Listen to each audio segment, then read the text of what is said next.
Podcasting sucks. First, you buy the gear, then you learn to use them. You start running a solo production, and then you start looking for guests. You book the guests, you research on them, and then you invite them to the show.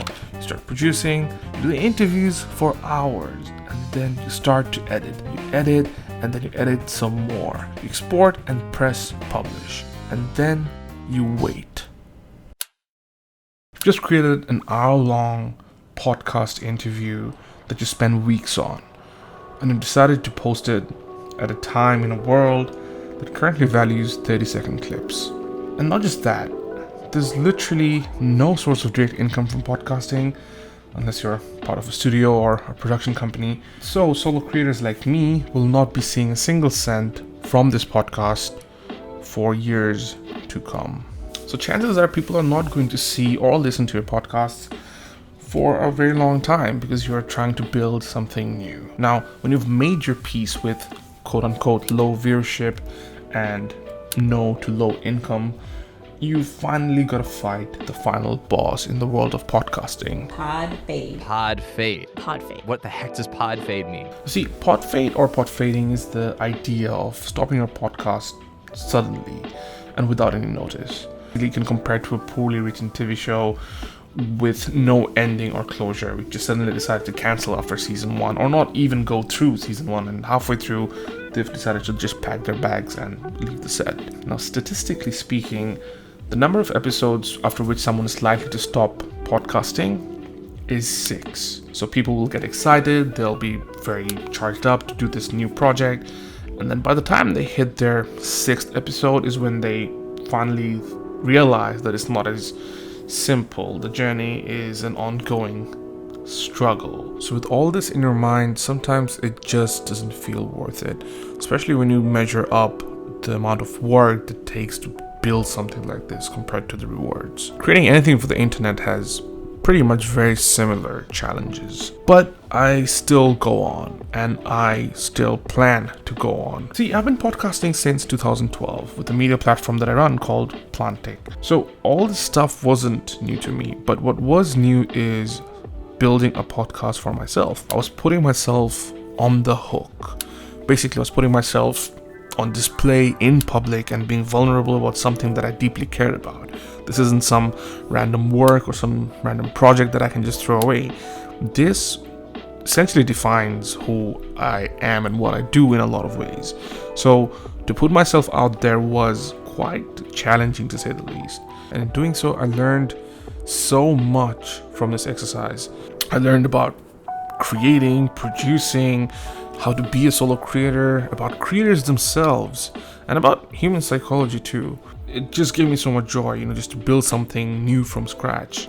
And so here's some of the takeaways from podcasting for the last 10 years. Number 1, you build a genuine connection with like-minded people. Given your podcast is a one-to-one interview style setup, you will meet people through the interviews. You'll get people through these interviews who will be very, very open to talking to you about themselves. I found that people love talking about themselves when you ask the right question. And on that note, the second biggest thing that I learned is asking a question is an art form.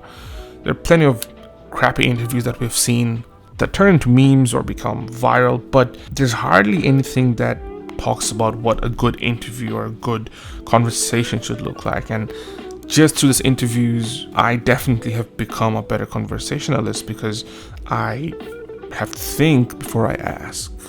So asking the right questions, knowing in depth about the person I'm speaking to, and simply making them feel like they're also part of the experience was absolutely a crucial learning that I had. Number 3, it'll open doors like nothing else. For example, I interviewed The Go-Go from Cold Fusion for the 2nd season of my podcast. Even though we knew each other in doing this episode, we started becoming a bit more close and started talking about our careers and doing stuff for the internet, and we landed on making a podcast of our own, which again you should check out. It's called Through the Web, and it's a podcast that we're both currently building about tech and innovation. Once you get into a working relationship with your guests, chances are things will likely open up in the future. Number 4, you start thinking about your stuff differently. because of the discussions that you have, because of the insights that you get from different people in different backgrounds, you start looking at your own work in a different light. And I think that has been very, very helpful for myself. With podcasts, you also start positioning yourself as an expert in the field that you talk about. So through the research, through talking to these different people, you start positioning yourself in a more credible angle.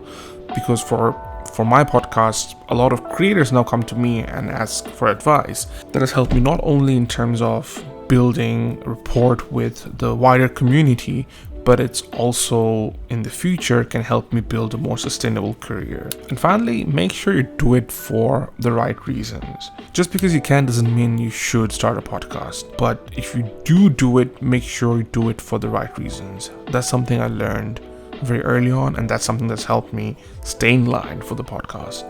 And that's true for everything. Just because you can open a TikTok account, just because you can start a blog, doesn't mean you necessarily should. It's being very, very clear in your head, and that's something I had about the podcast at the start, which is why after 2 years of doing it and not getting the viewership of Joe Rogan, I'm still continuing to do this, and I'll still continue to do it. Ultimately, the goal with my current podcast, State of the Creators, is that I want to sit down with 100 creators. So I want to make 100 episodes with 100 different creators, and then I'm going to turn all of the learning into a book, which will hopefully help other creators down the line. So essentially, I'm going to pass it on for creators coming up the ranks. So that's my personal goal, and having that in my mind, having a vision that I need to do 100 of these episodes is what's keeping me going. So setting up a North Star has been really, really helpful. 100 episodes and a book, that's the goal of my podcast. And maybe after that I might start fading away.